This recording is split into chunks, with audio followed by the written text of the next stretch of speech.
Yeah, I'm ready whenever they are.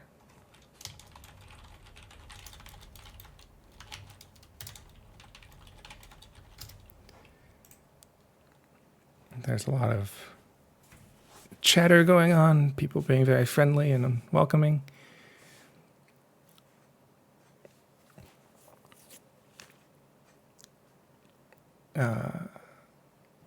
Team 2, the ReGen Rebels, has the standard ReGen friends profile pictures, the logos. Team 1, no logo synergy. But I'm not going to hold it against them. I'm not going to take sides. I hope they both win at least once. And then I hope they both win twice, but we're only playing 3 games, so I don't think that's going to happen.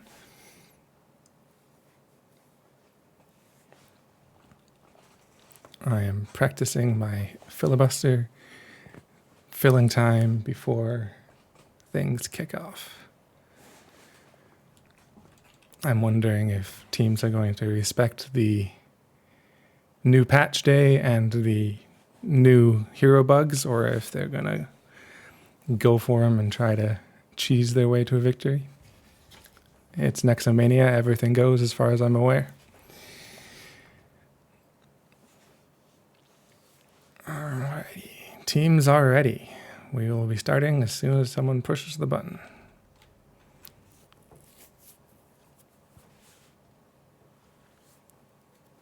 And of course, I'm going to forget to switch the casting scene because I'm an idiot. All right. Team 1 has first pick, as far as I know. Battlefield of Eternity. We all know the strategy. You want to have race, but you can also try to go for push while they race and get value that way and defend. We'll see what they do. We'll see if we get target bans. We'll see if we get meta bans. We'll see if we get patch day bans. Everything's up in the air. Everything's for grabs. Crazy strategies are allowed. Crazy strategies are encouraged. We want some fun here. I was going to say we're hoping for a game 3 to come, but it's Nexomania. You play 3 anyway, so we're going to have 3 good games. Lots of fun. Lots of good people. And they are taking their time to discuss their options. It's a smart move. Banning Mei, one of the least favorite tanks to go against, just because she's annoying as heck. I respect it. I understand it. Also possible that someone on ReGen really likes it. I don't know if these teams have scouted each other. Not all teams take it quite that seriously. Some teams do extensive scouting reports. Some teams have 14 members that you have to scout. On the other side, we got Joanna banned. So tanks, obviously tanks are good for engage. You want to limit how they can engage you, and if you can throw off their tank, you throw off their whole rhythm. So tank bans are usually common. Tassadar, I know for a fact he's one of Prostman's characters. He plays him a lot. But he does have others, so probably a target ban, possibly he's good at defending from long range. He's safe, so maybe taking away some of the poke. Who do we first pick? Vala. Vala was left up. Vala is picked. There's a new patch, but she wasn't really touched. So is that a mistake? Are they planning to play around it? We'll see. Diablo is also another tank that's really good on this map just because there's so many walls. If you want to do the race, you have to go through bushes. You have to go through walls, and Diablo can just wait there and knock you out. So I understand that he's gone. Taco nope. They moved. Meow Meow Cat takes Sonya. Velaravia takes Malfurion. Good solo laner, solid. Good against most other heroes. Can be counterpicked, so taking it early is a bit of a gamble, but it's not a huge one. It's pretty solid. And plus, you can take camps on her own.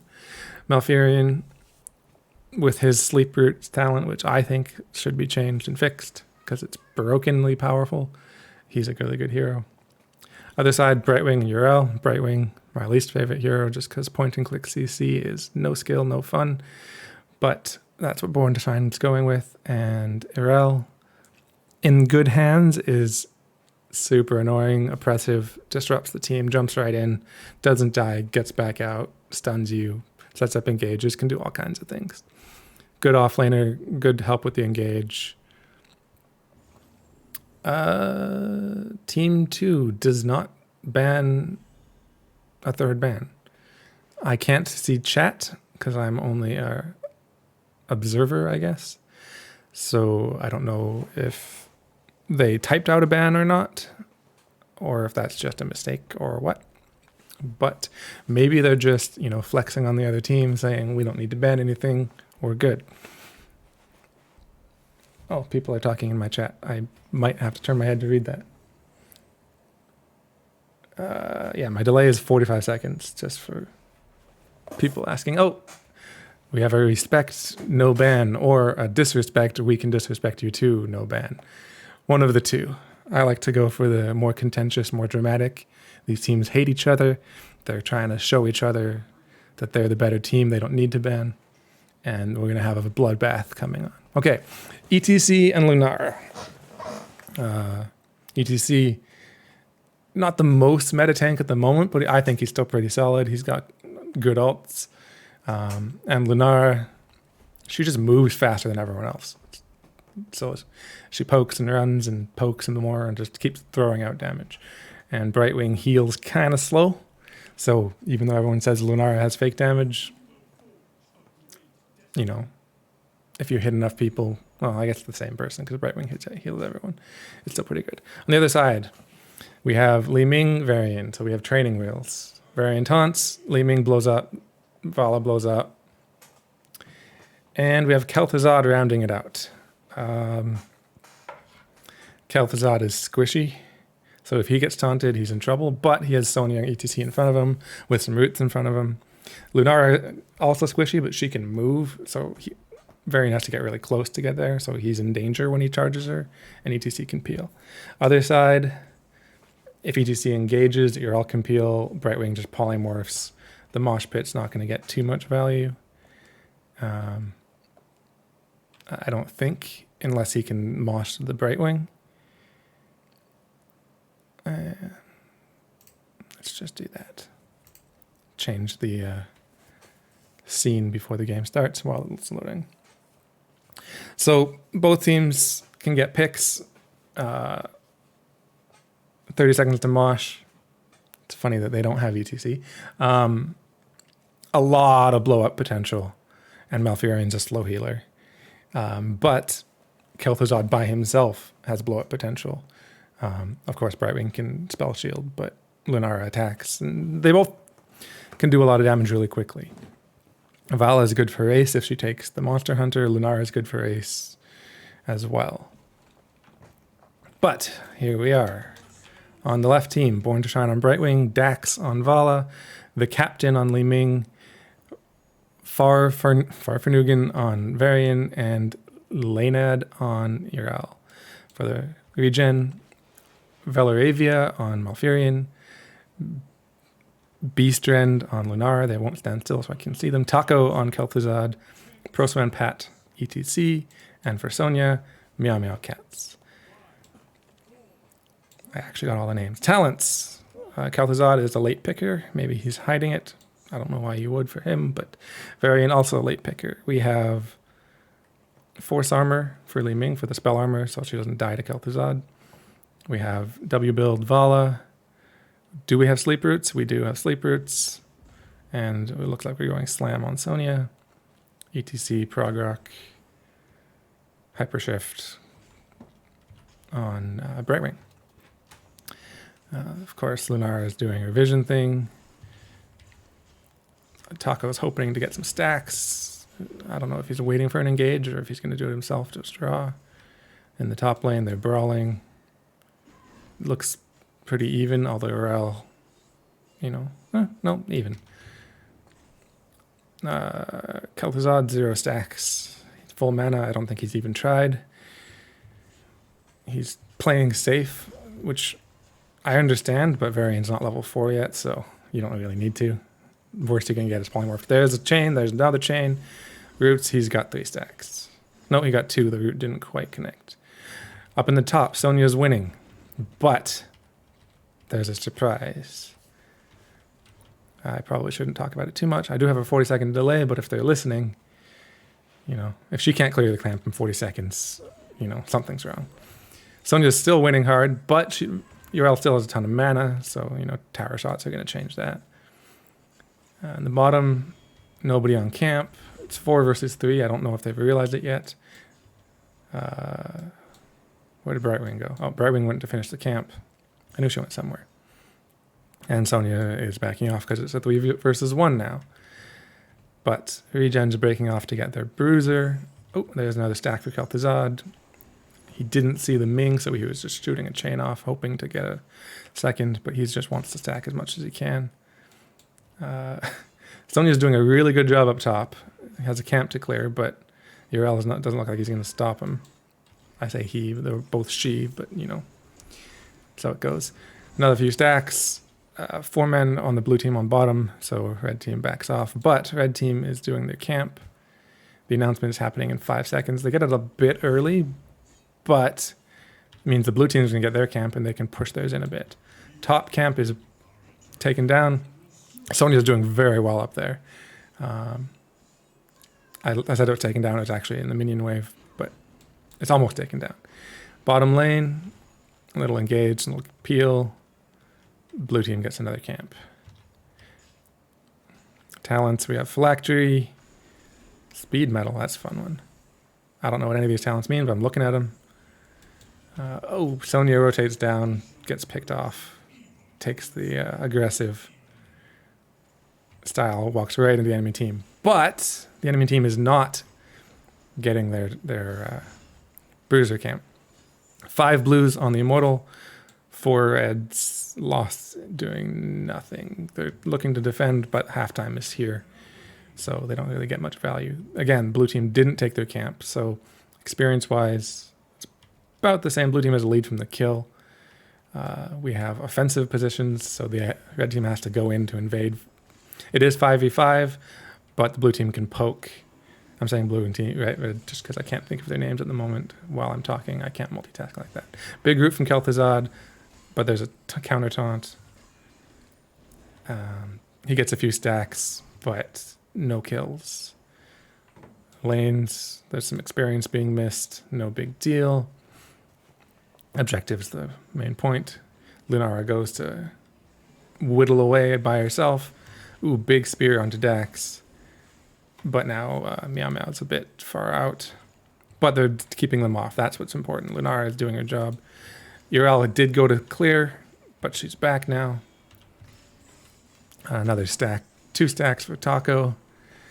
But the Immortal is slowly going down. Lunara not doing enough. Taunt onto Kel'Thuzad, but no follow-up. He's Varian's on an island. And the Immortal goes down. Experience. Blue team's going to have 7. 3/4 of a level faster. Red has to defend. Sonia comes down with the Malfurion.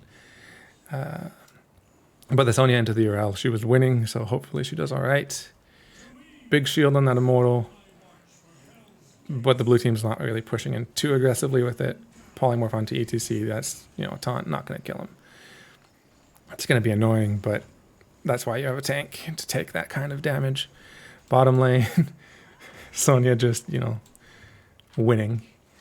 Top lane, wall goes down. ETC tries to go through the Immortal, gets him, you know, peel the team back. With the roots and the chains, he does exactly that. Half of the fort's gone. Immortal's almost cleared up. But the heroes can't get in to do too much damage, and that's what they were trying to prevent. Okay, I say that, but the minions take it down. The last hit from the last archer. Minions do a lot of structure damage. We're posturing around the top camp. Both teams want it. Both teams know the other team is there. It's just a matter of who's going to make the mistake, right? Varian's out far, but he's got parry. Vala's doing the thing by herself. Bottom lane, I think Sonya wins this. But, oh, Brightwing would have changed that, but kill her before Brightwing can warp. Brightwing can't do anything. Now, blue team got the top camp. Kel'Thuzad got 13 stacks, though. They're trading as they fight for stacks, which is good. When he gets stacked, he can do Kel'Thuzad things, and that can win games by itself. So even though the red team is behind a little bit, like the experience is almost the same, just a few seconds. And they're down a keep, fort, not a keep. They're definitely able to bring this back once Kel'Thuzad comes fully online. Now, Sonya, they easily could have come and ganked her. She was up against the wall. Brightwing comes down, polymorph.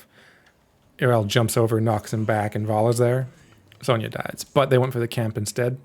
And this time the red team is behind on their camp. So we'll see if they can take it in the next 20 seconds. We'll see if Sonya clears this or if she joins her team. Kel'Thuzad did not rotate with his team and takes the full taunt, Li Ming, Brightwing, death. There's Vala too, but that's just overkill. Red team, they want to invade. They can invade. Postman slowing them down, but the camp's not dead yet. So the slowing down doesn't matter. And now Malfurion's taunted. ETC's not on the point and dies. I understand what Postman was trying to do, but they needed to kill the minion before he peeled.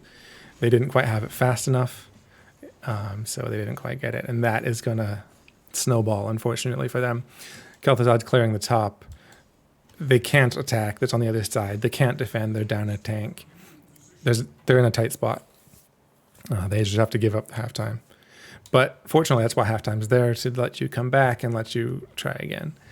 The middle positions, they could defend this, but I don't know if quick enough. And even if they're defending, they're going to put damage on it. Taunt, polymorph onto Meow Meow, doesn't do much. And that's a big ult. Uriel almost dies, gets her ult off to stay alive, but the Mosh is there. Does she die? Yes. Unfortunately, she died before the chain went off, so he didn't get to stun someone else. But that's a big kill. 5 red, 4 blue. Blue runs away. That's how the game works. Born to Shine, blinking away. Hard to kill her when her team's around to give her targets. Varian's alone, but their damage is looking for a Li Ming. Kel'Thuzad's at 15 stacks. He does have his Glacial Spike. Top lane is pushing in, but it's not quite at the wall yet. They have time. But they're defending Lunara. I don't know the talent on Lunara very well. She does have a damage to minions talent. I don't know if she took it because she's doing very little damage. There's some trades down here. You know, everybody's dying slowly. 1 for 2. Vala for Malfurion and Sonya. Lunara did not do nearly enough damage. She did not take that talent, I don't think. So again, almost fully shielded Immortal, this time in bottom lane. It was a good fight. They had time for their Immortal push, Immortal burn, I guess people call it, with Lunara, but again, she just didn't have the damage, not anywhere near the Vala and the Li Ming. Good chains, good chains. Uriel gets stuck, her ult is down, she gets a heal, Brightwing comes in just in time. Just in time. She was almost dead. But they're chasing, they don't care about the Immortal, they want Uriel, they want her bad, and she dies. She takes Brightwing with her, ETC goes down, Sonya goes down. Taco, he gets in the chain. Oh, if he had connected that second chain, he would have lived. But he didn't, sadly. And he goes down. And the Immortal takes down the fort. Half of it's gone. The shields are gone. I mean, the Immortal's still healthy. And all of the burn is dead. Lunara and Malfurion, the two... Lunara's not really a night elf. She's kind of a night elf. The two night elves here to defend. Goes to kill the Vala, but just as Brightwing phases in to heal her up. Top lane has a catapult, just one, not a big deal, nothing to look at. Immortal goes down. And Taco wants blood. Unfortunately, Li Ming, he gets the chain, but she blinks so that the root doesn't connect. And Li Ming has spell armor. 50 spell armor every time she connects a missile. 4 stacks of that if she keeps connecting them. It's hard to blow her up. Now, if she gets stuck in a Death and Decay, every tick of that will take off spell armor.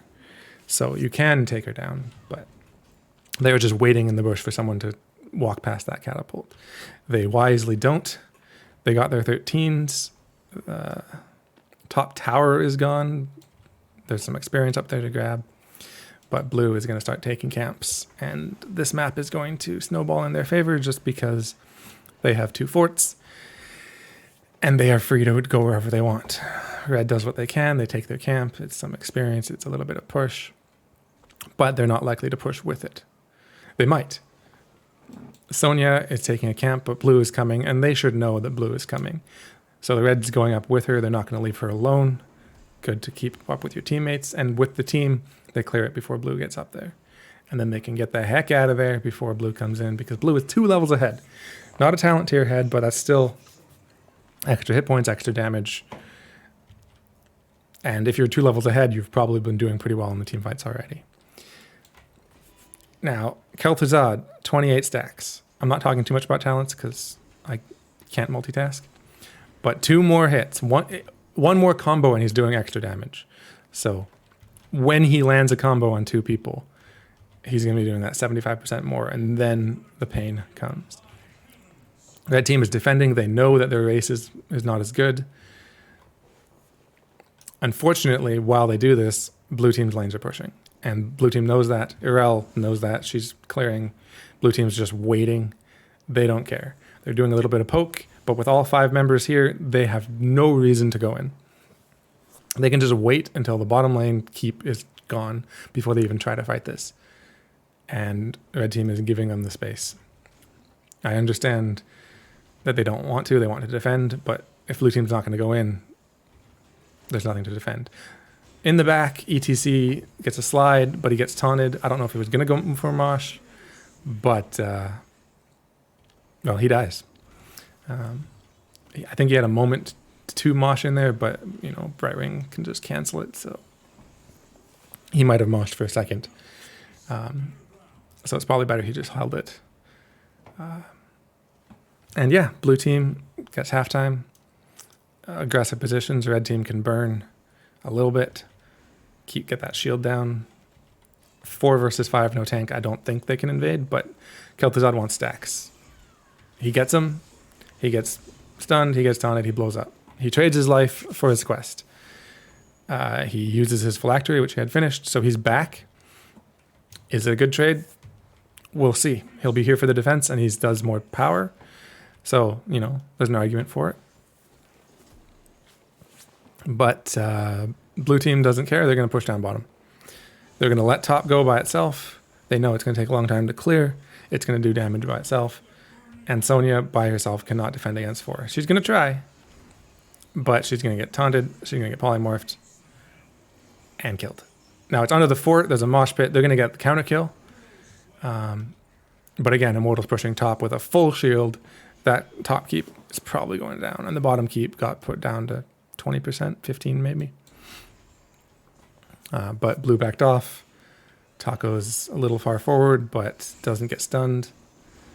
Gets a chain. Oh, big root onto Li Ming.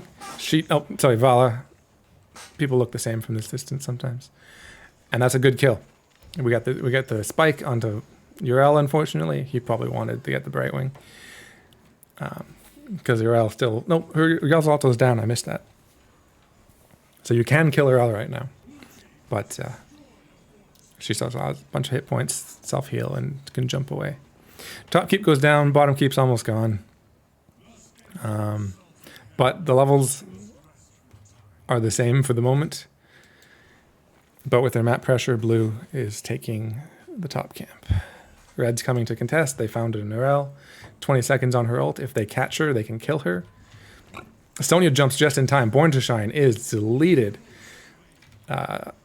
Big Root. Urel's killed too. There's 2 kills for nothing. A couple of ults, but you know, you'll take that. And red, I can't even tell my colors apart. I am colorblind for those who don't know. Red takes the advantage and can do whatever they want on this map. Sonya goes to camp. The rest of the team's pushing, getting some structure damage. Vala and Li Ming are, countering, keeping them back a little bit with poke.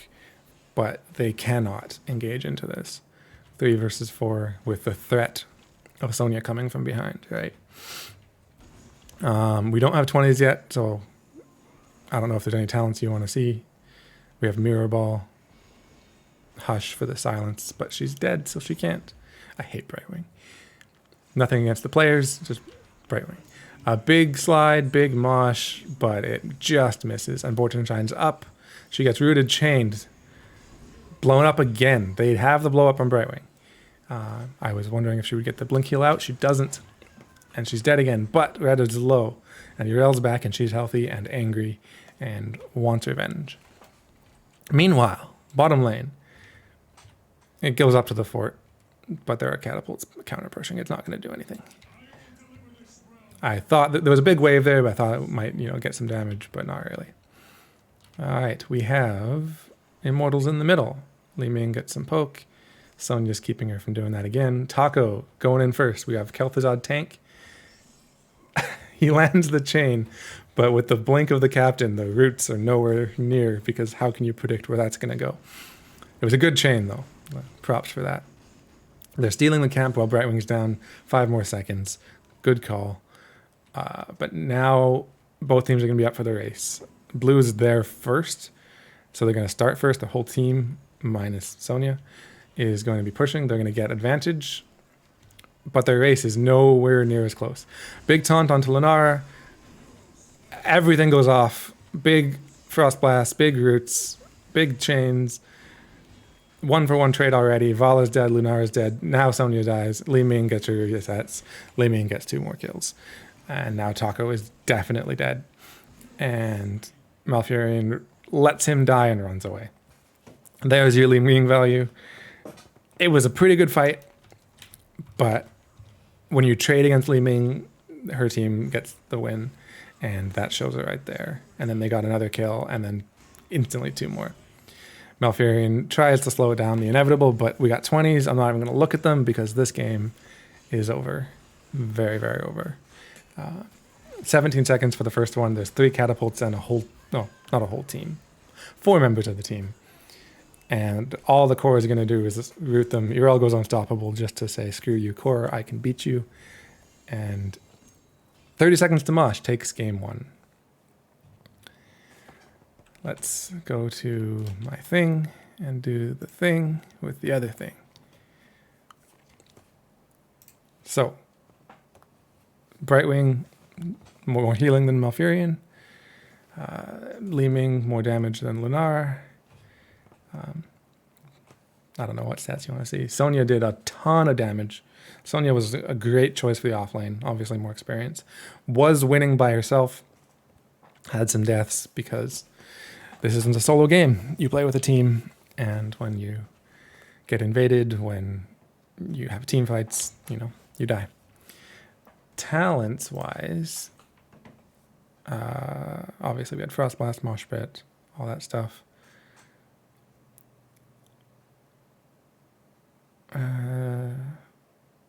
More damage against poisoned. Yeah. Reveals. I don't see any of her talent. There's one talent, I don't know what level it is, that will do extra damage to the Immortal and make her more of a racer. And I don't know if it would have made a difference, but when she was taking down the Immortal, if she had taken it down, this game would have gone very differently. I don't know how much damage she actually does. I don't play Lunara. I hate Lunara.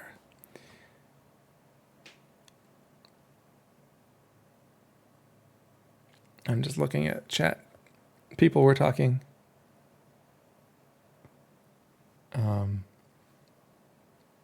But none of my business. I can't look at another screen and talk at the same time. Farflight Quiver on Vala, just because why not be broken? We saw the Seraphim.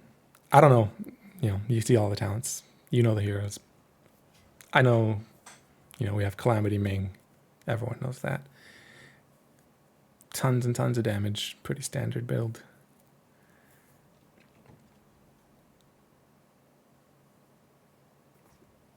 personally, when I go Malfurion, I always go Twilight Dream. Tranquility might be the right answer. Just to me, it feels like it's slow. And Twilight Dream is a big, hey, look at me, I'm awesome kind of move, and it can win games. Of course, you can lose games with it too, but then you just pretend it didn't happen. All right. Alrighty.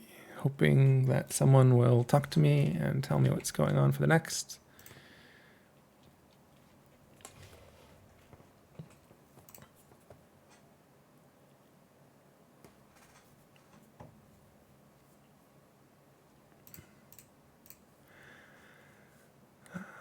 Li Ming never died. Li Ming is the only immortal. Okay, we have a new game. I'm joining the lobby. And it is Garden of Terror.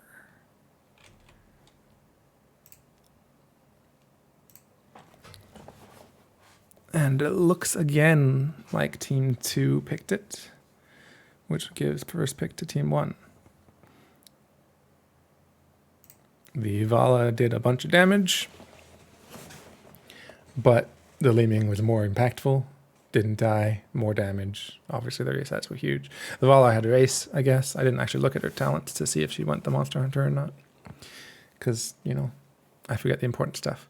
But will I give it to them again? That's, you know, we'll pretend that's the big question, the big dramatic question.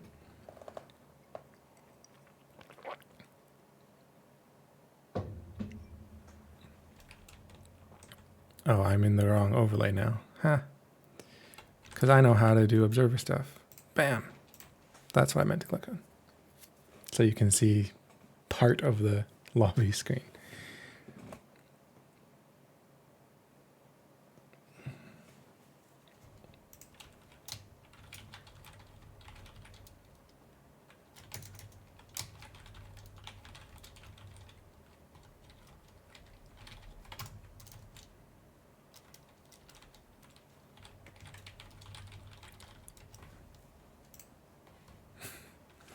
It looks like we have a substitution for ReGen Rebels. We have Sylphrenia coming in. And we have Dax and Olimabus. I don't know how to pronounce his name. On 30 Seconds to Mosh. I need to change another thing because they won that map.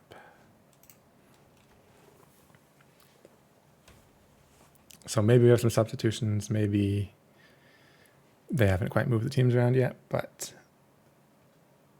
we might have a few new faces to, you know, play mind games on the enemy team.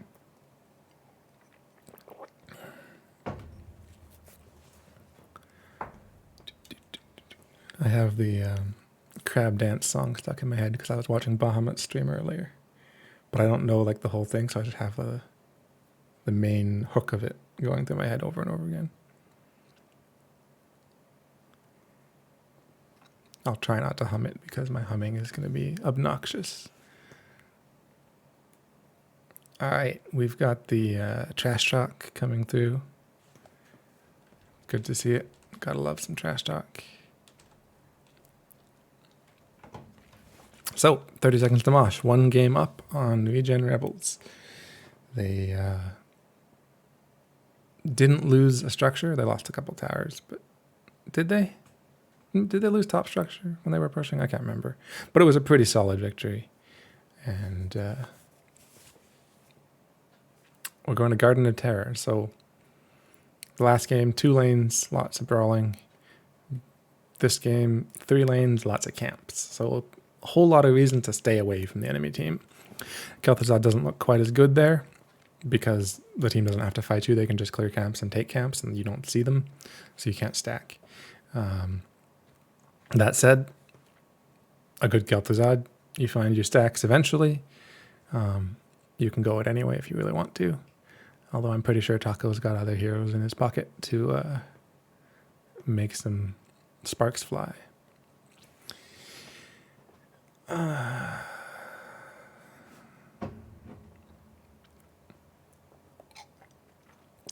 the other side, oh, we're starting. Never mind. I don't have to make up random things to talk about anymore. We can actually talk about what's happening.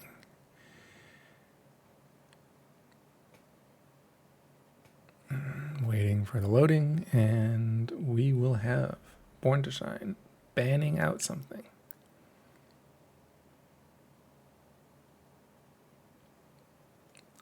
But last time they took the full 30 seconds. This time I expect nothing different. Do they do tank bans again? Do they do specific bans? The Sonya was quite good. Do they not want to face that? Sonya's still good on this map. She can hold her lane, especially if the team's not coming because they're dealing with other stuff. She can take camps when she takes that advantage against Durrell. Nope, they're going for the Mei again. Maybe they're really afraid of someone playing Mei on ReGen's team, and they just don't want to deal with it. Maybe that's why ReGen lost the last game. They didn't get their Mei. Maybe she's the secret weapon that puts it all together. You know, lots of respect. On the other side, Malthael. Choking out the solo lanes. He can camp too. He can double soak. So, I mean, he's a solid hero, generally speaking. But maybe that means they're going Diablo. Maybe it means they're going Cho. Maybe it means Deathwing. You know, maybe it means Asmodan. You know, lots. Although Asmodan got nerfed today, so everyone cheer. Lots of characters with big health pools, lots of armor. Tassadar again, exact same bans from 30 seconds to Mosh. They don't want to see those heroes. Nobody wants to see Asmodan. Now, he did get nerfed, so maybe no one wants to play Asmodan. But the nerfs weren't huge. It was just, you know, some cooldown and damage on the demon ult that was just like, I'm not going to play the game. I'm just going to push stuff down when no one's looking. You know, not a fun way to play. Kind of cheesy. I don't hate on people on it. I don't hate on people for doing it, but they start with our XR. He can take camps. He can hold lanes. Does he square off against the Sonya, which I expect is coming because she did so well? We'll have to see.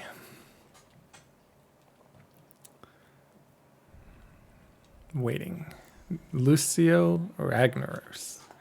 And it's Prostman on Ragnaros, so someone else is tanking this game. Unless they do a swap at the end. Again, it's all about mind games. Ragnaros, lava waves on this map can do work.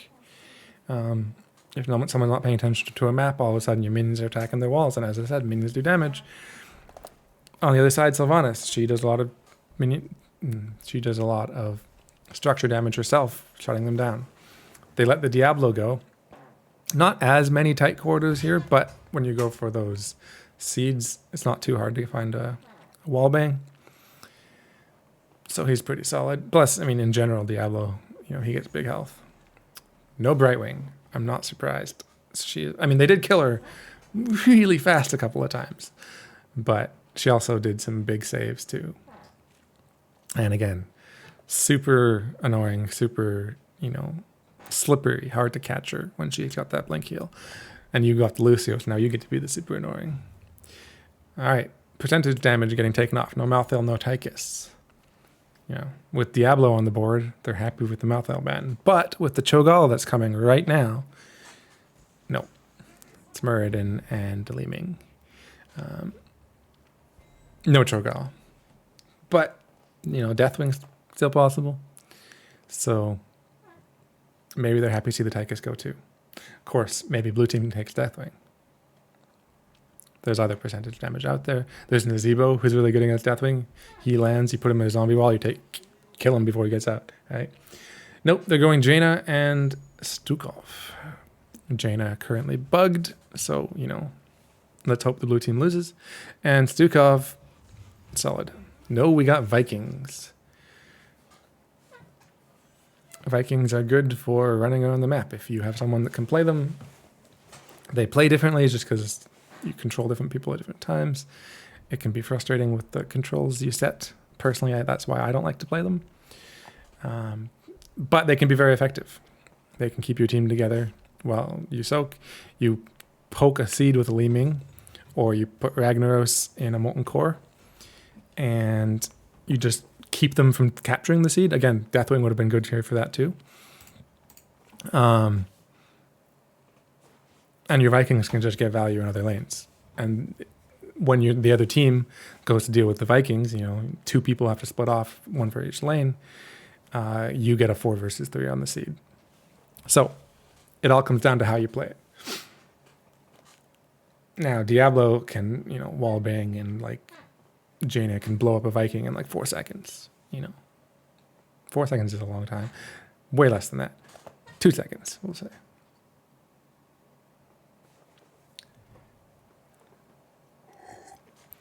So the Vikings can be squishy, but they also have that, hey, look, we're Little Murkies and we're invincible talent. So anyway, we are here. We are starting. I think my overlays are good. We have Dax on Sylvanas, Farfanugan on Diablo, Olimabus, which is how he's being pronounced now, on Rexar, Born to Shine on Stukov, and off in the back being AFK, the captain on Jaina. On the Vikings, we have Beastrand. On the Vikings, we have Beastrand. And on the Vikings, we have Beastrand. Valoravia is on Lucio. Taco is on the Muradin. Sylphrenia on Li Ming. And Prostman Pat is on Ragnaros. Little Ragnaros, doing a little dance. And we meet in the middle. And nothing happens. Rexar hiding in the bush top. Sylvanas hiding in the lane top. 4 versus 3 in the middle, as expected. Diablo, no souls, weak. But, it's still Diablo, still got charges. We have cheese strats. That's why they picked this map. They wanted to cheese the WoW. I completely hate it, and now I hope the red team loses, because why? It's just not cool. But they take it down, they get caught. Li Ming instantly dead. Muradin takes a little longer, but dies as well. And they lost a Viking too. 3 early heroes for a while. The experience almost the same, so you tell me if that's a trade you want to take. Meanwhile, Sylvanas is now alone, pushing bottom. Valoravia gets most of the experience. Sylvanas loses a bit herself. We have a camp being taken. The seed's in the bottom. So red has an advantage here taking this camp because they want their top camp pushing later. Because they can clear this one out now and then come down to the seed, right? You want the camp pushing as far away from the objective as possible so that they either give up the objective to deal with it or they don't deal with it and it takes down walls. Diablo is alone, but he does not get punished. There are 5 heroes in the lane against him, but there are still 2 heroes over here. Dax using her trait on the wall and the camp. Unfortunately, it keeps the camp closer to the wall, so it's harder to clear. I don't know if that was intentional or not. Red team going for camp, blue team slower going for camp because there's only 2 heroes there. Red team's going to have this pushing during objective. They lose another Viking. Prostman needs to clear this and get down there. Or is their strategy not to get down there, as we talked about? They're still working on this camp, but they get it. And it goes to bottom lane, and the Giants are pushing with a Viking, and Diablo is low, but not low enough. It's 4 heroes versus 3. He's not channeling, there you go. And the blue backs off. Too many camps pushing in too many lanes with too many Vikings. Oh, that's hard to see. But they get the seed.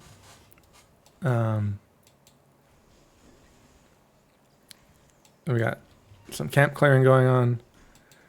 We've got more camp clearing going on, and we've got more camp clearing on. As I said, this map has all the camps. Next seed is top. Red team still has a camp to take. Blue team is going to give you 7 first.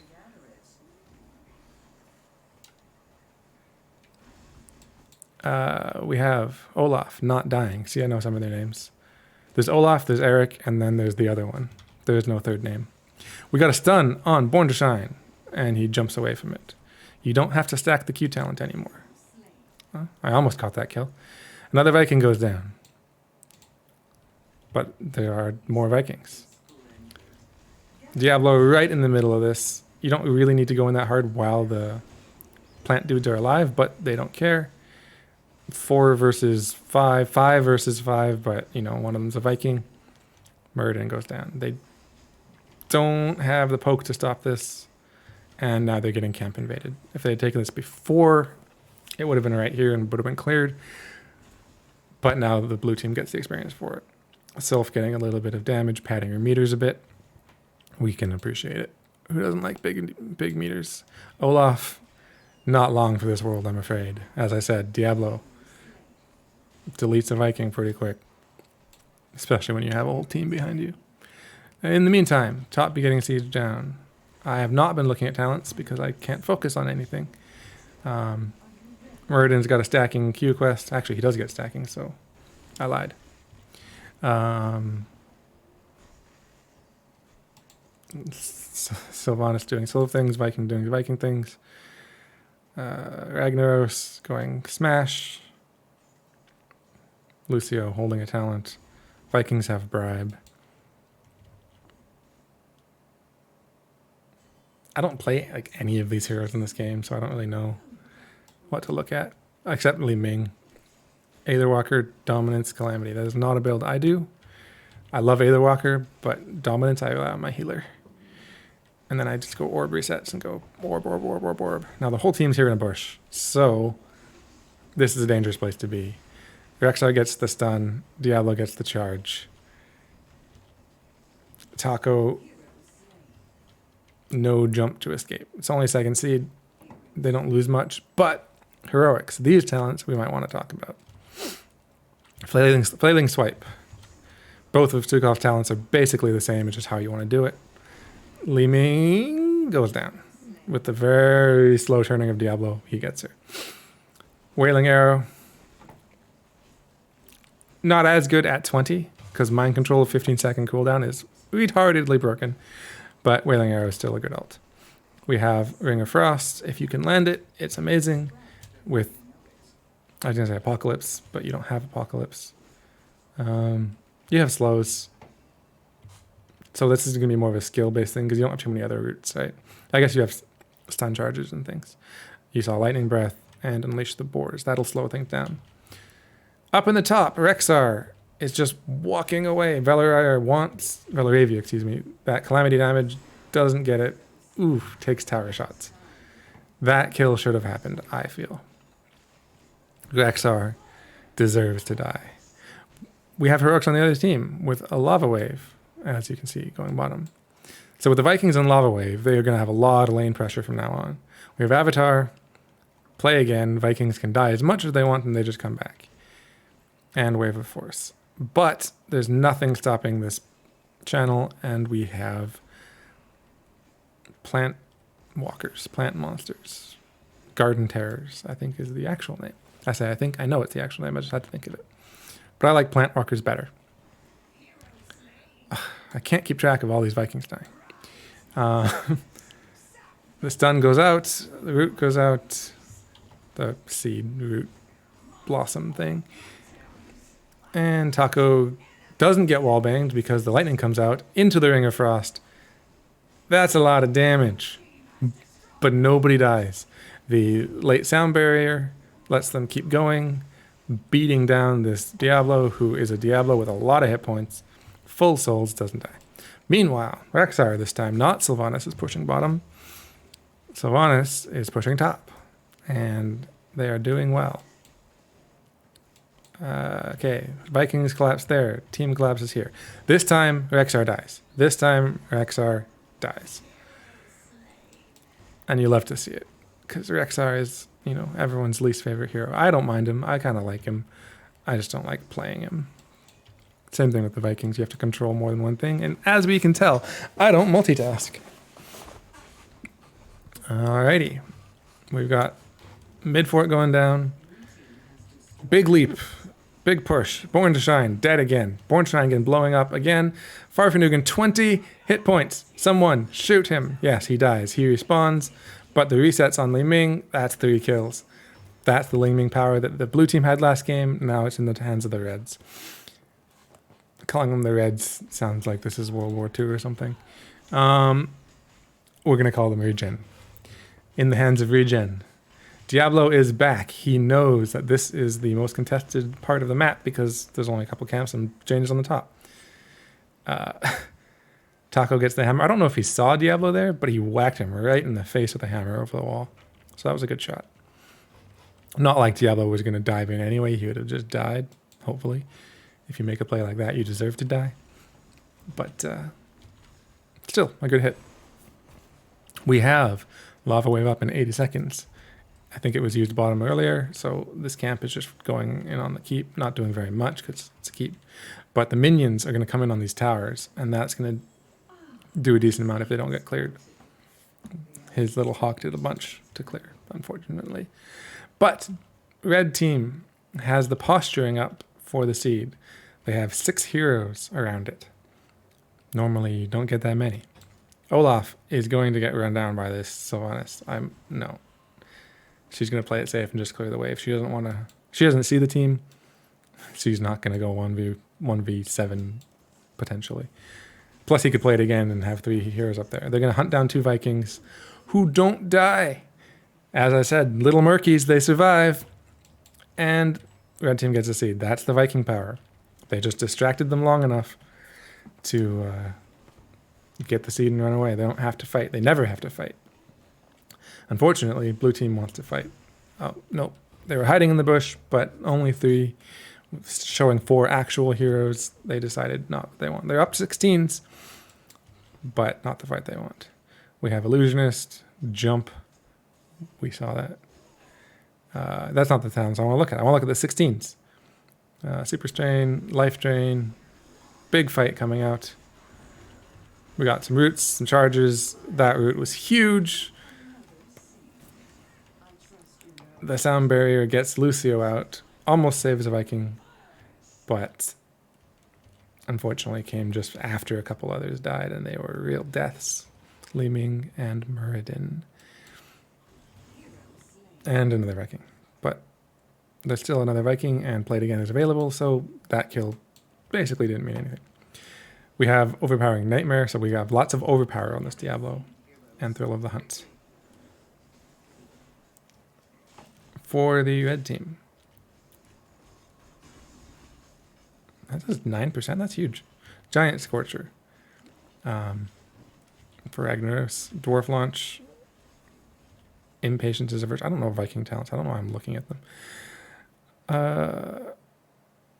Reduces their cooldowns by 0.31 seconds. Not 0.33. It's 0.31. They're very particular about that. And then Diamond Skin. So Li Ming, a little more survivable with the dominance.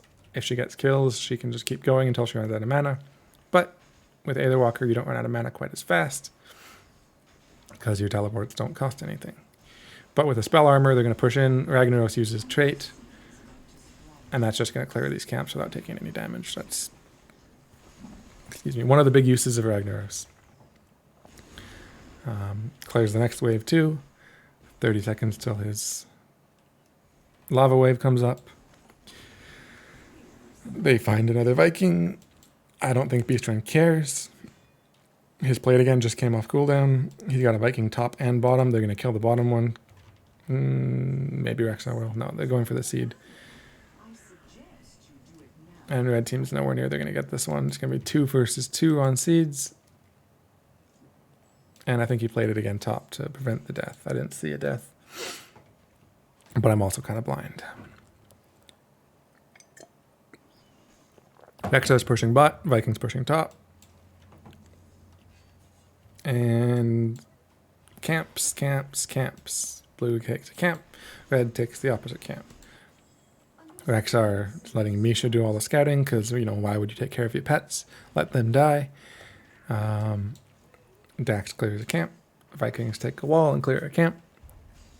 Ooh, big invade. Big orb. Does damage. They back off.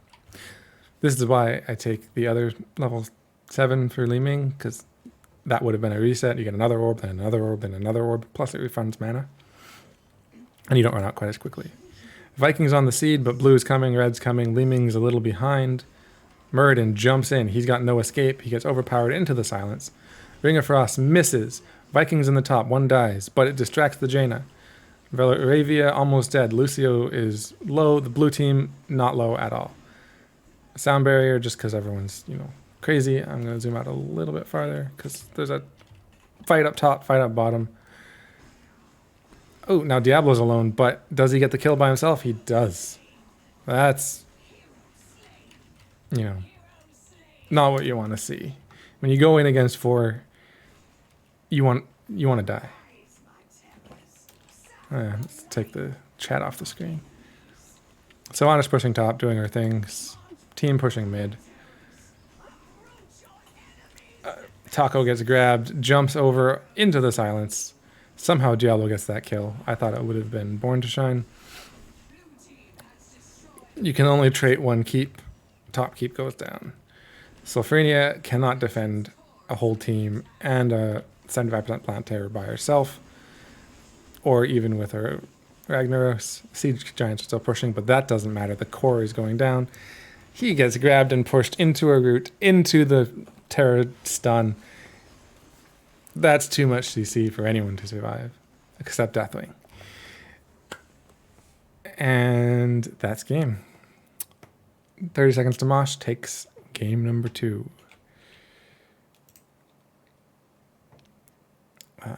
I need to go and do this and do that. Born to Shine, almost double the healing of Lucio. There weren't a lot of really long team fights for Lucio to get any big value, I guess. Leeming did a bunch of damage. Somehow, top damage was Diablo. Again, maybe it's just he was the one team fighting while Sylv and Rexar were doing their own thing. Jaina didn't die, so good for her. But maybe she was just deleting people, so they didn't have a chance to take more damage, but she didn't do very much. Sylvanas had more siege damage than Ragnaros with Lava Wave, so she was just laning the whole game.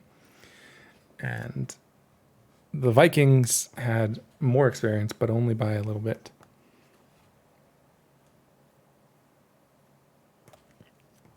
So Ragnaros and Vikings both did basically all the soak for their team. Rexar and Sylvanas was sort of a similar thing, but it was a little more spread out. And what the red team was trying to do worked for one seed, but it didn't really seem to work out for the rest of them, unfortunately. And I think maybe it could have, but when the seeds were up, their team was back, except for near the end, they came in for the fight.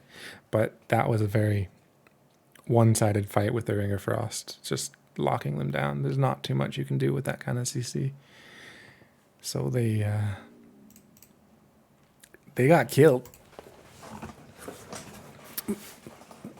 But again, they blew up Born to Shine really quickly once. So if you do that and then keep winning, that's how you win games. You take out the healer and take somebody else out and take somebody else out and, destroy the core. That's how you win. I am the most boring caster in the world, I know. Telling you things that you don't need to hear. But we sit waiting for game 3.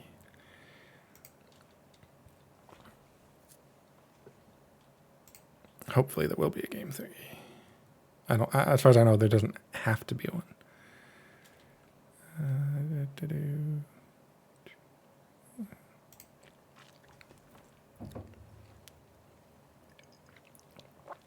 They're still in a party, so I assume that means they're still good to go. Taco's still in a party. But I'm going to look at talents just because people care about that stuff.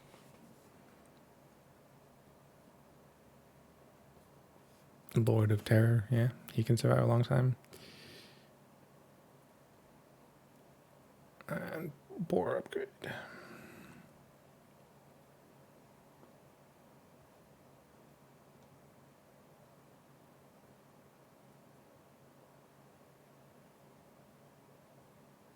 I feel like Lucio's other 16 just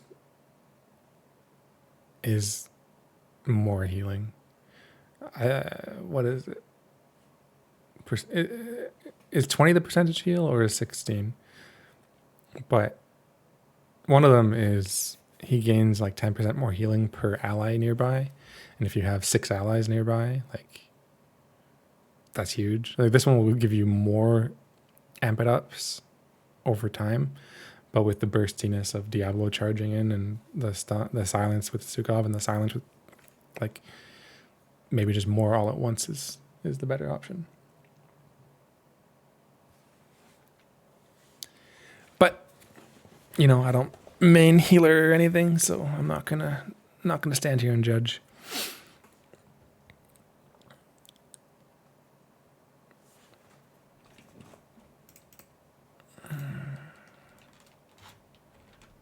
Well, let's go to the map view. We had Battlefield of Eternity and we had Garden of Terror.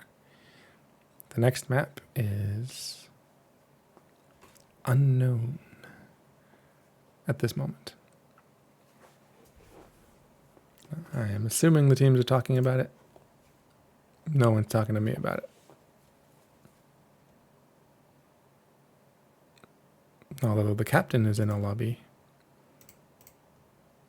And Taco's in a lobby. But it says, I don't know. Maybe they're just still looking at the score screen or something.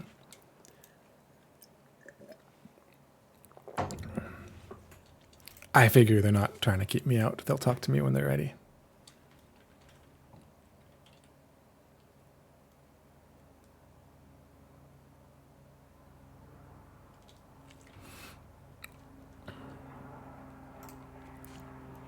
Still have Crab Dance stuck in my head. I do have the ability to, you know, go to YouTube and play it so you can all hear it too. Ooh, I've been invited to a custom game. How fancy. And we are in Tomb of the Spider Queen. Let's find that one. And again, it looks like that's ReGen Rebels pick.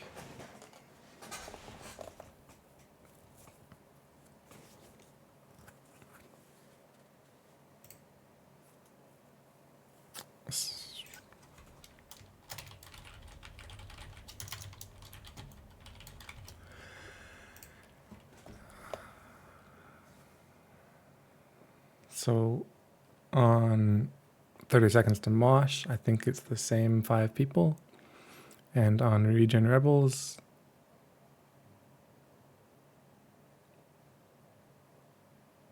was Meow Meow Cats in the last game?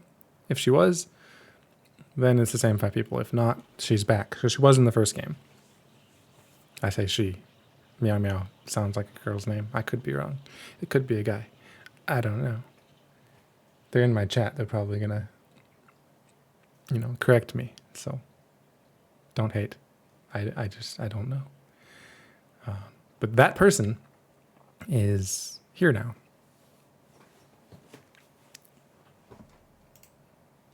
Just waiting for the teams to all be ready and we will get going.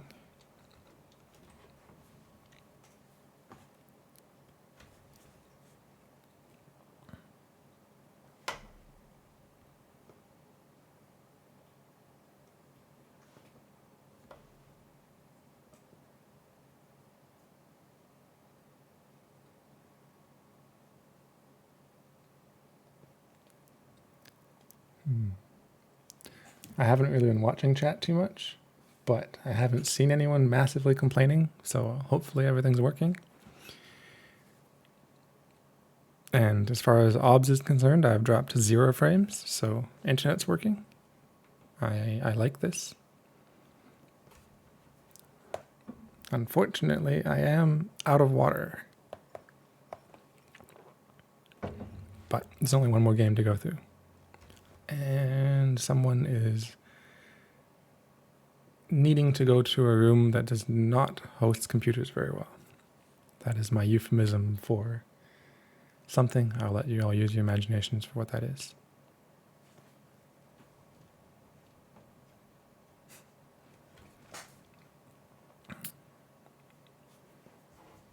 So, in the meantime,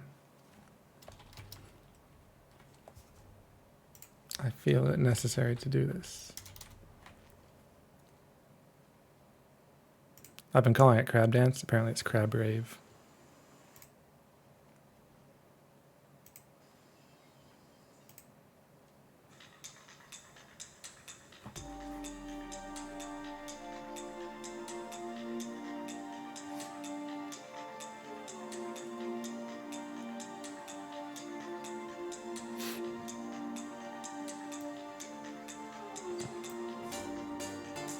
Because this has been going through my head the entire matchup.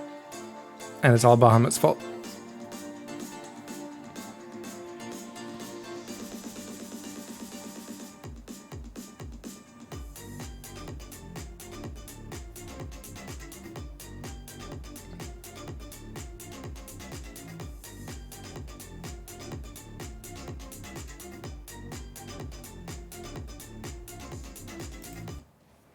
And I think we're ready to go. I hope that didn't hurt anyone.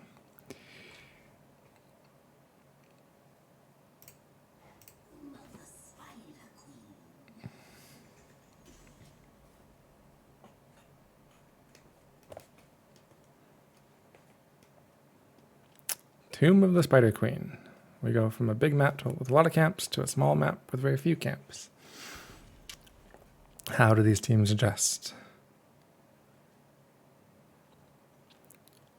Before the match, Taco promised me some, I don't want to call them spicy or crazy, but out there comps. The last one with Ragnar's Vikings was clearly one of them. We'll see if they do another one on this, or if they, decide, what? We watch the CCL games, we're going to copy their draft and go meta. Who knows? Well, 30 seconds to Mosh. Not going to call them boring. I'm going to say they have a routine as they ban May yet again.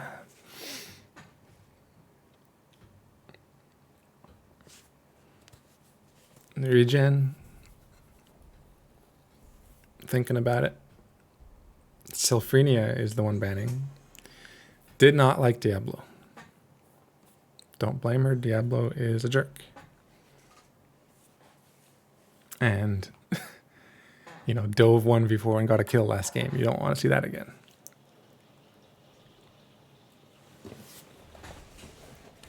And if he's not there, you're not going to see that again. You're going to see something else. It might be worse, it might be better, but it's going to be something else.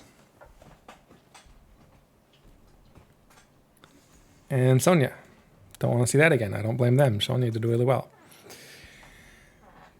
So hopefully, I believe it was Meow Meow who played Sonya. Hopefully she has another great offlaner that she can throw in. Or if someone else takes the offlane, hopefully she's great on all her characters.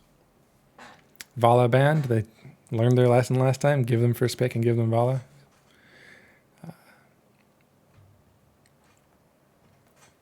And here we go. What is the first hero we are going to see in this final match between 30 Seconds to Mosh and ReGen Rebels?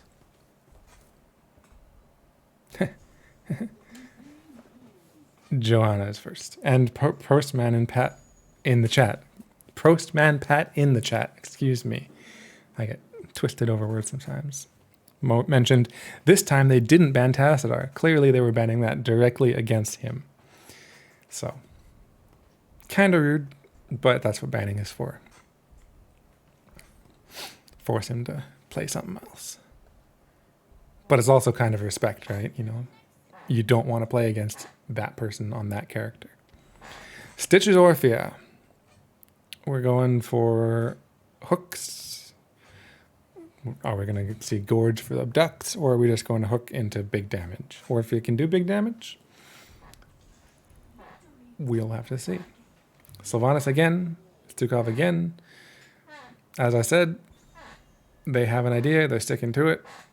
You ban their tank, they'll pick another one, and the other heroes are exactly the same. Now, it's harder for Sylvanas to get value on this map because it's smaller, but she still can if you don't pay attention to it. So we'll see if she gets that or not. Next ban. They have their tank, they have their healer. Banning the new Artanis, who got buffs to his armor block charges, and baseline buffs to his phase prism, where he gets unstoppable for a second and a half if he lands it. But we're not going to see him, so that doesn't matter. Lucio gone. Do you have another healer? The answer is probably yes. Although, you could draft no healer and see how that works for you. I'm not saying you can't. And that would be, I would call that a spicy draft. Anduin? No. They're not going no healer. And Diva. Diva can be a pain in the butt. Is it going to be as annoying or as effective as the Sonya? It could be. We'll have to see. Who is Diva going against? Probably not the Sylvanas. Although last game she was solo, she was just pushing the whole time when they weren't responding. Against a Viking, anyone can push. Imperious, it looks more like the solo. And Gul'dan, so... Oh, that was a quick Maiev pick. He knew what he wanted. He didn't say anything to stop him. He took Maiev. Now, you can engage with Maiev and get hooks, get tethers, and pull them back. Or you can let Stitchers get a hook and then tether them and pull them even farther, or prevent them from leaving. And while they're tethered, Orphea just eats them. Or I guess her little monster eats them. On the other side, Johanna can condemn and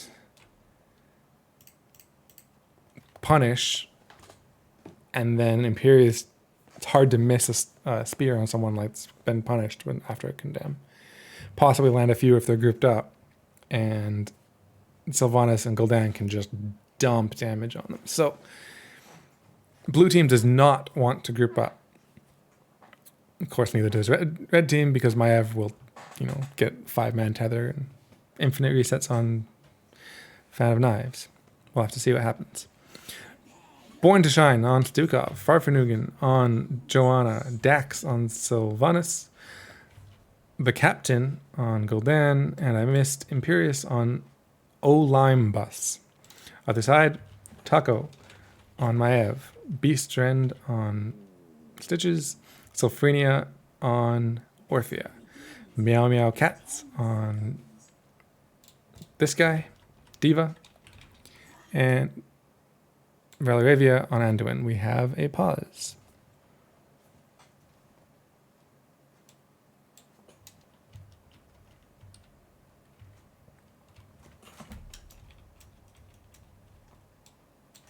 I can get the whole thing in one view. I don't know what the pause is for, but maybe someone needed to take a break. Maybe someone got a phone call. Maybe someone's mouse died. Things happen. Life goes on. We can wait. I can wait all day. I only have one impatient person in the house waiting for this to be over. But, she'll live. Oh, well, I can talk about 3 talents. Low Blow. Lurking Arm deals more damage to low health people. And it lasts. That's the part I don't like. It persists after cancel. Just Silent Area lasts too long.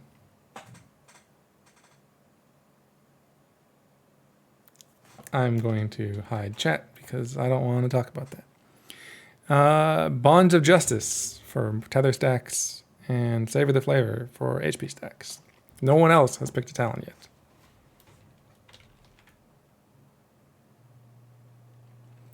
An alternative narrative is that a cat knocked a cord loose. Oh, here we go.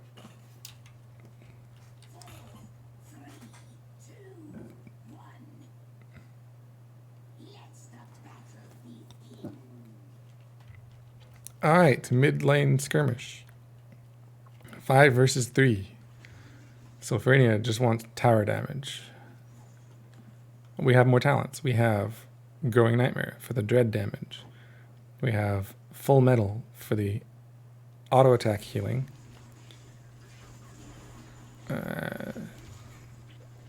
I could keep talking about talents, or I could talk about this. There's a hook on Dax. She goes down. Ooh, first kill for red team. Good job. No Leeming for the resets, but Farfanugan really low. Then again, that last corruption got red team really low. Imperius is alone, but he's pre-7. He can't lane unless he's alone, so that's fine. The rotation up.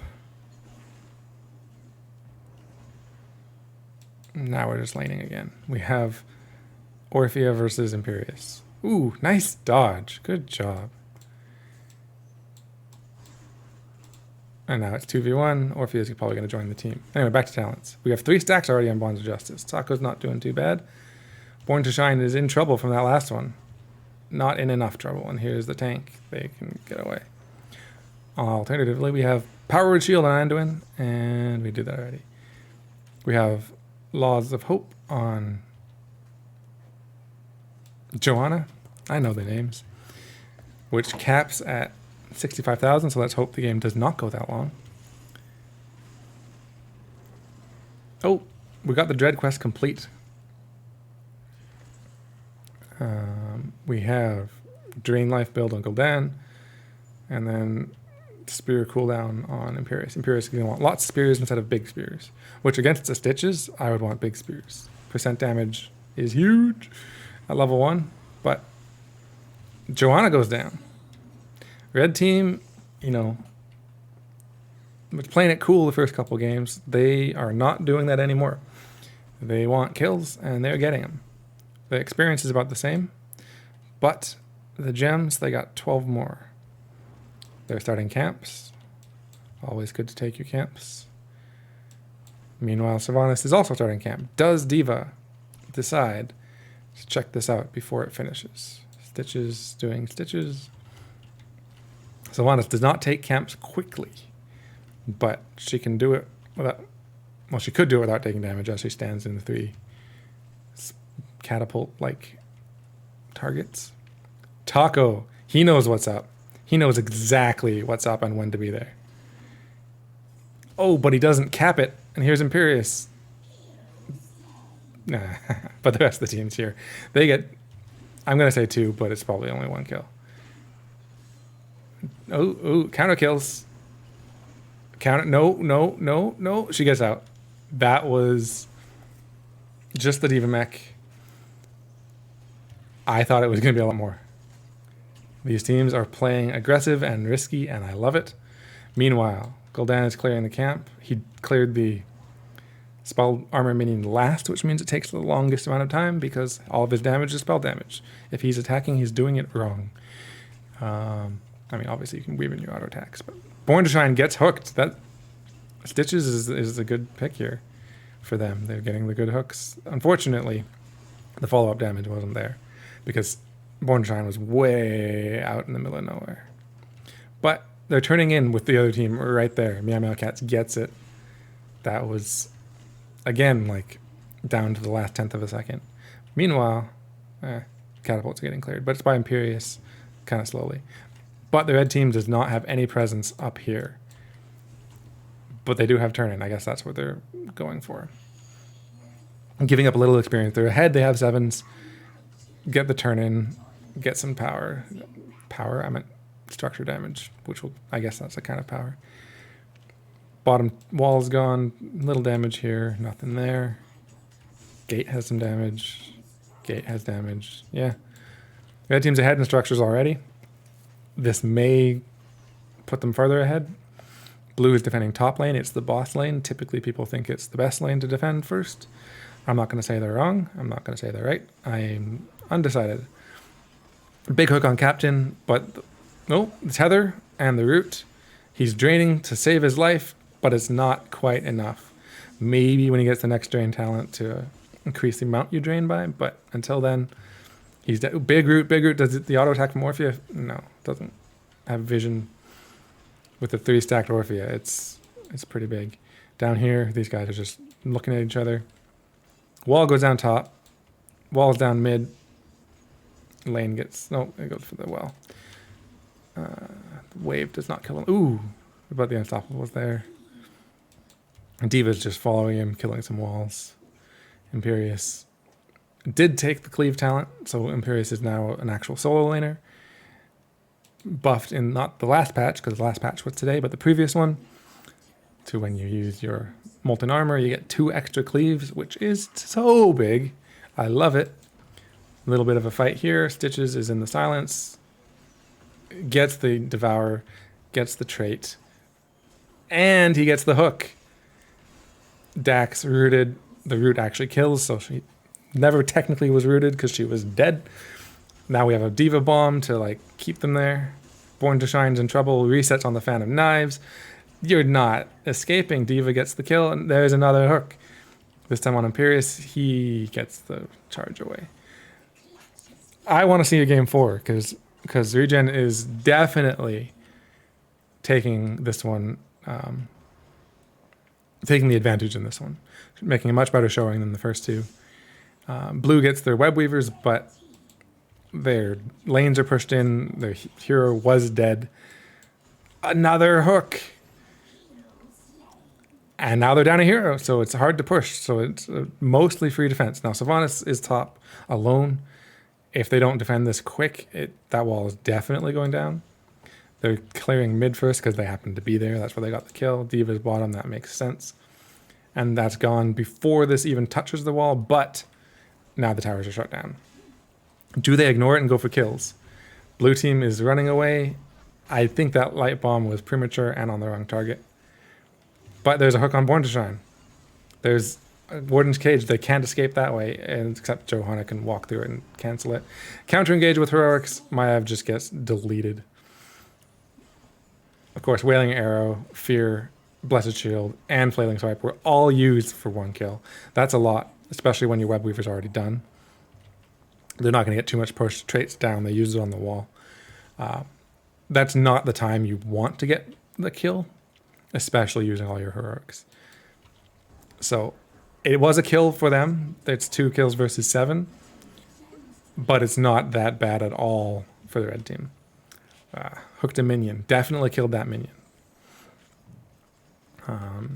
Now, red team exactly, well, not anymore, but exactly did have enough for a turn in. Blue team does not. Blue team is behind on gems. That blind misses. Sylph will have the turn in by herself. Gul'dan is pulling the camp, but now they're going to see that he was there until it fades here. I was missing the beginning of the team fight. I don't know how it started, but that's how it ends. Or does it? No. Couple more kills. D.Va mech for Imperius and Stukov. That's a trade you take every day of the week. And they're going to push mid. Now their top lane's pushed back, unfortunately for them, but another hook. It's on Joe. It's not going to kill her, not even close, but, proving that he knows how to land those hooks. Taco dodging the keep shots that weren't aimed at him, but I understand the fear that keeps do like to help. All right, we have heroics back online for the blue team, but Gul'dan's dead. And there's a big bomb to push him back even further. It'll clear the wave. And fort's gone. Top's got a big wave. Bottom's gone with a big wave. They could keep pushing this a little bit, but there's no minions. It's just the spider. They are going to go for the kill onto Farfanugan, who got himself out, and then Dax had the Wailing Arrow just to make sure. But I think that was maybe unnecessary. Now, if he didn't have the Iron Skin, the Wailing Arrow definitely would have helped. So maybe a little bit more communication would save you an ult. Now, Dax cleared that wave with her Sylvanas abilities, but all the gems were out there, so they missed out on a lot. And the team standing there, you're not going to walk into that as Sylvanas. Unless you have the double reset on Haunting Wave, and even then, that's like super risky. Okay, Red's going in for an invade. It's even talent tiers. Everyone's alive. All heroics for Red team, only one missing for Blue. There's the Warden's Cage feast. Red team's low, Taco's low, but he's not dead, and that's what matters. Meow Meow Cat's alone versus the Imperius on the point. Imperius gets a big stun. He probably has it off cooldown already, but he's just dead. Wow. Red team. They're looking good. I favor them to win this game. I feel confident saying that. And I'm going to say to Prostman Pat, I am not going to say what he just told me to say every time there's a kill. There's too many of them, and my voice would start to hurt. Red team taking boss, still 2 seconds on her, 5 seconds on him. If they can do it quick enough, they can do it before Blue. If Blue team knew, they could do it before they get here. But they're not even rotating. Maybe they know, maybe they're not even thinking it's worth it. 16 to 14, talent tier advantage. They either give it up or they, oh no, or they didn't know. Those hooks are, oh, the stun doesn't kill him. That would have been nice. Those hooks are dangerous. And I think at this point, they're going to start respecting the hooks. It might be too late because that's a kill just before the boss defense. And the whole team's here. They have all the ults except Warden's Cage. They can light bomb into something. Now you want Warden's Cage for the Orphea combo. Ooh, hook into boss stun. There it is. That's what we want to see. And then the tether just to style. I think Fargan knows that the writing's on the wall. No, he runs in, Iron Skin's out. Laws of Hope probably kept him alive. I thought he was just going to int and die, but he didn't. So good for him. Imperius, don't stand in that. But Red team again has exactly enough gems, and what is it? Round 3 for Red team spiders. That top keep is gone. It's going to go down unless they aggressively defend it, and then they'll give up the other ones. I think they're going to defend mid first. Imperius can clear this by himself, except there's a hook coming. If he shows, no, see, I told you, he learned his lesson.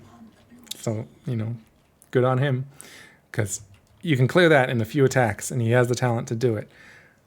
But he would have died, almost guaranteed, because that hook is not missing.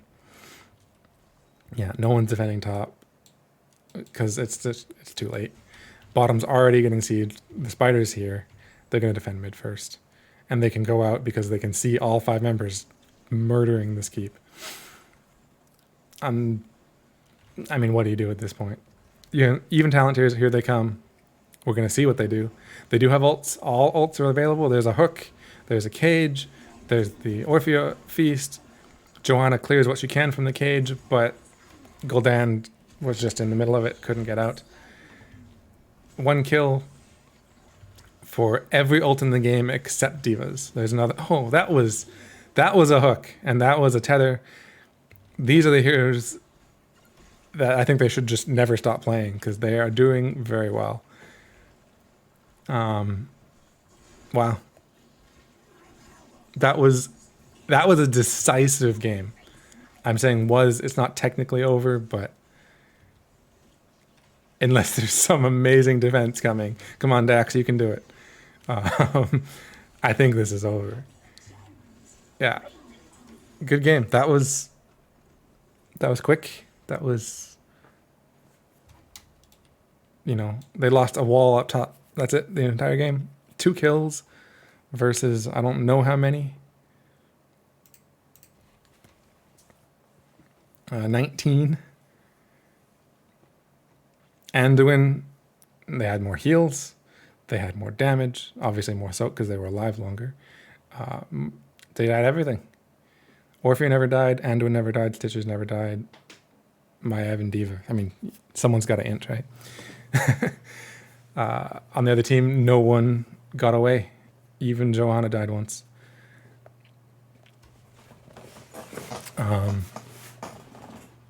Yeah, wow.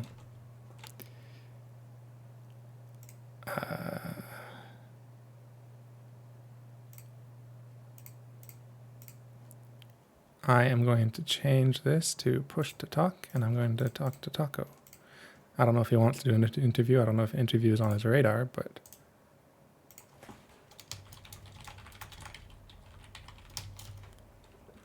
I'm going to ask him. And if he does, I'll do it. I'm going to pretend like I'm an actual caster. Or I'm going to ask the other team, because the other team actually won too. Maybe I'll interview both of them at the same time.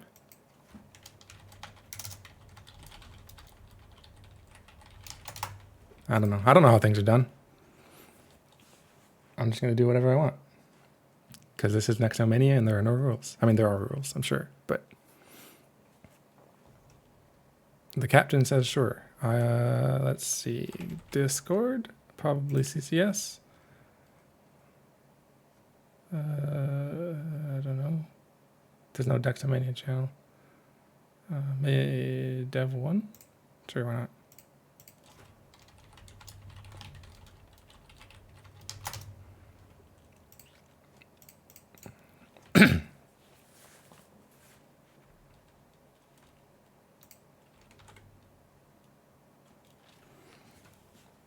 I don't have a clue what to ask him, so I'm just gonna talk to him.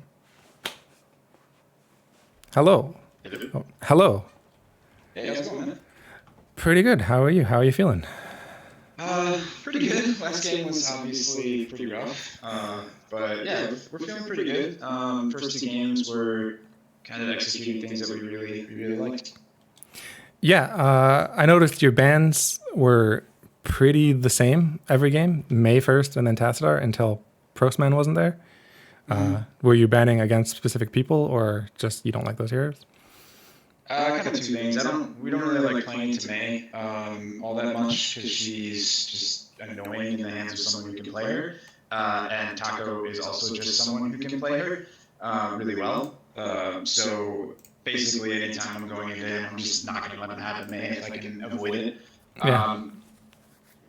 He can also play Diablo, and Postman can actually do a pretty good Tassadar. So one of the things that we just wanted to shut down was having that long-range poke because it can be difficult to get in on and lock down a good Tassadar if they have a team that's like protecting them, solid tank, that kind of thing, and they can just be a real nuisance. So we wanted to avoid that. I am really hoping that your voice is coming through on the on the stream because I would feel really bad if it wasn't. Let me check real quick. Yep. Okay, good. Because I had a little bit of a sound thing that I wasn't sure I fixed or if it was even. Yeah, no. Okay, you were talking about they had a really good Diablo. What about your Diablo? On the second game. There was a moment he charged in alone against 4 heroes and got a kill and got out. That's a pretty good Diablo, I'd say. Yeah, Farf is a really good Diablo. He's I believe that's his main. I think he's only got one higher hero than that, but he's good. We didn't entirely say we wanted to go down on that, but he did. We were kind of like between two worlds at that point, and then he was in there, so we just kind of turned and went back down. So it was a Leroy Jenkins kind of moment. I'm gonna take this. I know I can take this. That describes Far fairly well. Yeah, Leroy Jenkins. Well, I mean, it worked out. Yeah. Yeah, those first 2 games, you seem to have control of the board pretty much all the time. Mm-hmm. You had the structure advantage. That last game. Mm-hmm. The exact opposite. They knew what they were doing. I don't know what to ask about, but like, how do you feel? Like, did you think we got the 2 wins? We don't have to play as hard, or did they surprise you? Like, I know they got a lot of hooks. Like, what do you feel about all that? So I did not, in all my scouting, I did not manage to check if Beast Friend plays Stitches. Now I know Beast Friend plays Stitches, so that won't happen again. But on top of that, it's been a while since we played into a competitive Stitches who actually knew how to do their hooks and stuff. So one, we just kind of didn't respect that. Two, we had won 2 games, so we were just like, okay, let's try do a couple different things. Joe is not usually someone we go with, but we wanted to just give it a shot and see what we could do with it, and that kind of. I think that kind of had part of it, but most of it was we were just not respecting their combo well enough, and we didn't have enough solid burst from the Gul'dan and the Sylvanas to kind of force them to pay for it. And what about like the Sylvanas and I can't remember who all. Oh, the Stukov, I guess you used them a lot. You repeated like in the draft. You just like comfort picks. You're just going to take them if they're up.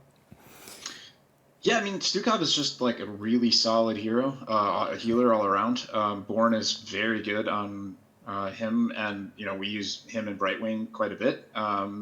But Born is just a solid all-around healer anyway, so it's like we don't really have to worry too much about her getting banned out.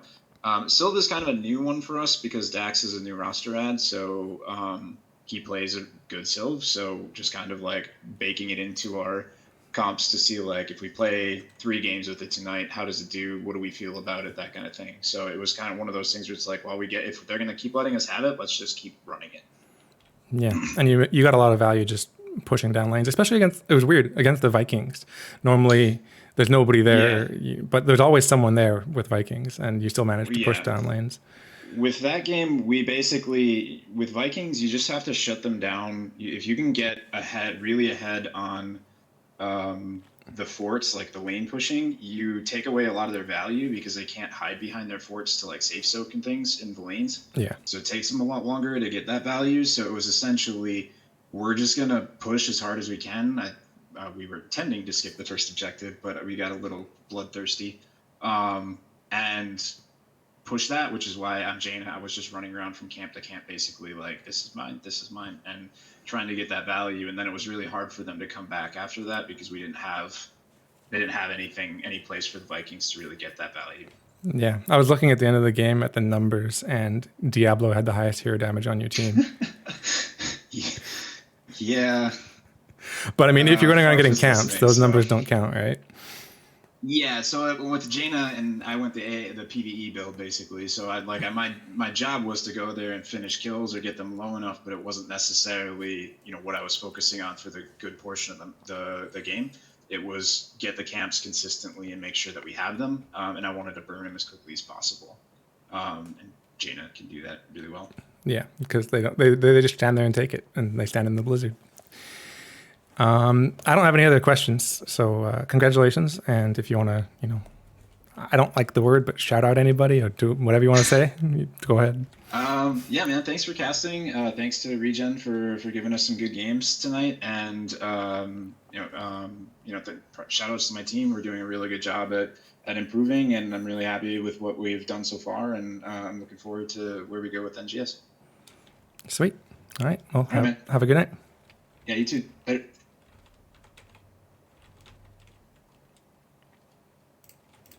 All right. And Taco did not respond. I'm totally willing to interview, both teams.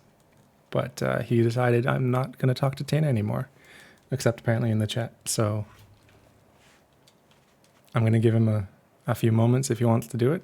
But otherwise, I'm going to close. Oh, actually, it looks like he's in a game. So I guess I'm done. So I had fun. I hope everyone else did too. And don't subscribe because I don't do this very often. I'll see you later.